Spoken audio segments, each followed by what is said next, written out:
Hello, my friends. Hello, it's Matthew Street. Welcome to my channel. As always, I truly appreciate you being here. And folks, I have been pondering something lately. I've been thinking about it a lot. Why? Here we are in 2024, the 60th anniversary year of the Beatles arriving to America and exploding the world over. And why are the Beatles still considered the greatest musical act of all time? Nobody has surpassed them. Many have tried. Many have been touted as being the next Beatles. But nobody has done it, folks. And there's a lot of wonderful artists out there over the decades. Back in the 50s, you had Elvis, Ray Charles, Buddy Holly and the Crickets, the Platters, Brenda Lee. Who are some of the biggies in the 50s? Frank Sinatra, coming out of the 40s. He was still big in the 50s. Andy Williams, Chuck Berry, Everly Brothers, on and on and on. Big names, to this day, still popular with their fan base. As you came into the 60s, you had bigger acts like the Rolling Stones and the Kinks, the Who, the Beach Boys, Bob Dylan, the Byrds, the Doors, the Supremes, all massive stars, big names, huge fan base followings, chart action, hit after hit for all these artists. The 1970s, other big names tried to reach that pinnacle of the Beatles. Elton John, Led Zeppelin, huge sales in the 70s. Fleetwood Mac, the Bee Gees, especially with Saturday Night Fever, that big soundtrack. The Eagles. None of them have reached the status of the Beatles. The 1980s, you had Michael Jackson, tried to get close, didn't quite get there. Madonna, U2, Van Halen. I could go on and on. Big names in the 80s that everyone thought they were going to, reach that pinnacle and be standing toe-to-toe with the Beatles. Never quite did it. In the 90s, you had, you had One Direction. You started getting these boy bands in the 90s, New Kids on the Block, Backstreet Boys. Who else was big in the 90s? I could go on and on. Yeah, they tried. They just couldn't quite get there. We've been talking about Oasis lately with their big reunion coming next year. They're big. Yep. They're moving the needle a little bit now with people coming back after all these years. Oasis was huge in the 90s. Nirvana, Pearl Jam, Metallica, groups like that. All great, all have their fan bases, all have their hits, all have their followings. None of them have stood shoulder to shoulder with the Beatles. Not one of them. And you can come up even to today, and today it's worse. I'm sorry, the last 20 years has been a horror show. At least going from the 90s back, you could say those artists really had talent. They really, had that following and those hits and those big musical albums and all that did so well. You could say, yeah, But then you get artists today that, yeah, they have talent on some level, with either singing or songwriting, like Adele, and you got Bruno Mars and Lady Gaga, Billie Eilish, who's the big flavor of the week today, Sabrina Carpenter, Post Malone, Kendrick Lamar. You get a lot of these rap, hip-hop, dance pop people out there, Kendrick Lamar, Drake. Then you get, he's a joke, K-pop, who cares, flavor of the month, for popular for a minute. No one knows their names. You get some country here and there that does pretty well, but, overall, this dance pop stuff of today, it ain't rock and roll. It ain't overall that great, and I just don't think it's going anywhere. But, you got Taylor Swift. Can't forget Taylor, sells out shows everywhere. Taylor, she's the flavor of the last few years, but we'll see where she goes, Madonna, anybody, not that great anymore. So I was thinking about it. Is it the music? Because a lot of these artists I've named have great music, yeah. And the Beatles have great music.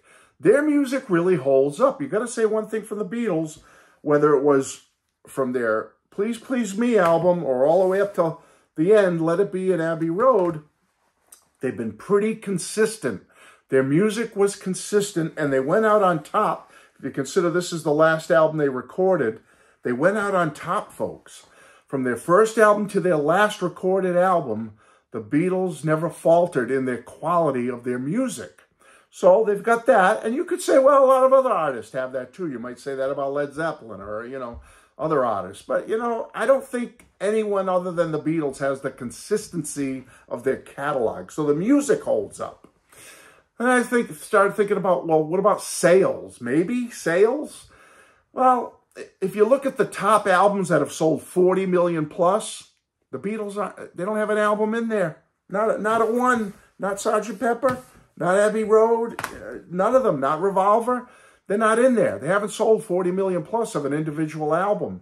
You got, like Michael Jackson has, AC/DC has, the Eagles, even Meatloaf has sold an album with 40 million plus. Shania Twain has done it. Fleetwood Mac, the Bee Gees, Pink Floyd, all have 40 million plus selling albums. Not the Beatles, but the Beatles, in their catalog, they are the most of all time, of all sales. Maybe not one individual album has sold 40 million, but when you combine all their sales of everything they ever released, the Beatles are number one, numero uno. So yeah, sales puts the Beatles up there in a cloud, in a top echelon, but other artists have sold a lot too. Michael Jackson, Elvis, there's other artists that have sold a heck of a lot of records, so you can't put them down for it. You got Garth Brooks, he's up there. Elvis, Eagles, as I said, Led Zeppelin, Michael Jackson, they're all up there. Billy Joel has sold a ton, Elton John, Pink Floyd, Aerosmith. There's a whole list, but the Beatles are at the top of that pinnacle, folks, with sales. Shows. Have the Beatles had the biggest shows of all time? No, they haven't. Iconic-wise, Shea Stadium, the first really big, huge outdoor open-air stadium show, 55, 56,000, whoever you want to ask, or what the total number was, over 50K. Yeah, they had a show like that. It was culturally significant, but others have had shows 100K plus, 200K plus, So in that sense, they haven't had the biggest shows of all time. They only did 3 U.S. tours, when you really think about it. They've had the fans and the hysteria and people dedicated to them, people obsessed with them, but so have other artists. Yes, but other artists have been worshipped. Yeah, I will say that. The Beatles have been worshipped. Other artists have that. The Beatles have a passionate fervor towards them, but so do other artists. You got to say that. But something with the Beatles goes way beyond everything I've spoken about, folks. It goes beyond the sales. It goes beyond the music itself. It goes beyond the concerts, the hysteria, the obsession with them, the reverence for the Beatles. And all these other artists all have some of that too. The Beatles have transcended all of that. All those artists have all those things. The Beatles have all those things, but the Beatles have gone to another level. They've gone to another level all by themselves, where they've become the only musical artist that combines everything into one ball, and they've woven that into the fabric of all of our lives. I don't care who you are. The Beatles are part of the fabric of your life. They are. They're everywhere, folks. Love them or not. Doesn't mean you have to love them. You may even dislike them. Love the Beatles or not, the Beatles are part of the fabric of your life. They're part of your world. Like it or not, they're part of your world. In some way, they are part of it, folks. Everything they've achieved musically is just at the pinnacle. And everything else that comes out musically since is held up to their standard. Everything. Any artist that releases something, there's always a comparison. Or, everyone's talking about records. Oh, this one broke the Beatles record. Or remember Drake with the tattoo. Oh, I got more slaps than the Beatles on iTunes. Everybody's trying to compare themselves to them. What other musical artists is anyone trying to do that with? Nobody, just the Beatles. Every artist that has come out since the Beatles up to today has been trying to compare themselves or somehow hold themselves up to the Beatles in some way. How do they match up? What am I doing? Oh, did I break this record by the Beatles? The Beatles hold so many records. There's no way that they will ever be broken, folks. Everything is held to the Beatles standard, all right? Whether you like it or not. It has. They're part of society.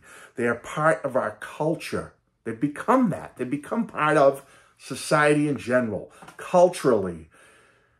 I don't know if you know, their music and influence is felt and seen everywhere, folks, even subconsciously, consciously and subconsciously. No other musical artist has achieved that. They're part of our daily lives, whether you want to believe it or not. When you go shopping, you may not even be thinking about it, but you're probably seeing things that have been influenced by the Beatles. You're probably hearing things that have been influenced by the Beatles. You might be hearing the Beatles themselves on Muzak in the store you're walking through, or the mall you're walking through, or somebody's doing something, or a manner of dress or style, or something in the media is been influenced by the Beatles in some way. I'm not kidding. I mean, try it someday. You know, walk around in your daily life and you will see that they are consciously and subconsciously part of our daily lives. Listening to the radio, whether you're hearing them directly or not, you are hearing in some way the Beatles' influence, in some way. Through any media, the media is constantly using the Beatles and their influence for something, in advertising and television shows and movies and presentations. The Beatles' influence is there. Like I said, I've been in public. I'll give you an example. Another reason why I thought of doing this video today. I was in a public school not too long ago, walking through for like an opening of a school for one of my grandkids. And I saw influences of the Beatles everywhere. I saw, in one classroom I was in, I saw a sign that said, imagine. Yeah, you might say, well, that's just a word, Matt, okay? No. Imagine. It was just like imagine with an image of different things. And it was like, you know, you can be whatever you want to be and that kind of thing. So, you know, I saw in another classroom talking about love, like love is all you need. I think I saw on some kind of writing or a poster or something. Love is all you need, you know, to people, that positive influence. And I said to myself, that's a Beatles reference. That's a Beatles influence. Folks, you see it everywhere. Constant references to them, no matter where you go. Constant reminders of them. You may not consciously realize it, folks, but I'm telling you, the Beatles are part of our daily lives. And that's what made me think that's why in 2024, after 60 years since they broke the world, why they are still, their influence is still felt, their power is still present, is because they are the only musical artist that has become part of everybody's daily life. Look for it. You may not be aware of it. You may think I'm crazy. I'm telling you the truth here, folks. They are there. They are in the fabric of your daily life. Yep, they're in my fabric. Look at, they're all over my fabric. But you know what I'm saying? They are part of that fabric. And I tell you, folks, I don't see any other musical artist ever achieving that. I don't see Adele doing that, or this new Sabrina Carpenter. I don't see her doing that. Drake. Kendrick Lamar, who else is big? Lady Gaga, all these people. Folks, they're not going to do it. They're not going to do it. It's not going to happen. Even Taylor Swift herself. Sorry, Taylor. Could be 5 years from now, Taylor. Could be 10, 15. But someday, Taylor, you'll go the way of Madonna, Cyndi Lauper, and all those people. And they're not bad people. I like Madonna and Cyndi Lauper. But, you know, they had their day. And then people moved on, new artists came in, and yeah, Madonna, Cyndi Lauper still have their fan base, but are they culturally and historically as significant as the Beatles? No. And Taylor, you will not be as well, okay? Eventually, Taylor will go the way of them, and there'll be new female artists in her place, and people will be making a big thing about them, and they will not be the Beatles either, okay? Because nobody is going to be the Beatles, all right? It's over, folks, okay? The Beatles achieved what they achieved. They set the standard. They laid the groundwork. They laid the cornerstone. And folks, that's it. That's it. It started right here. All right. That's it. Folks, I just was musing today, and I thought I'd do a quick 15-minute video about the Beatles and why they are the greatest musical act of all time. And enough said. Bye-bye.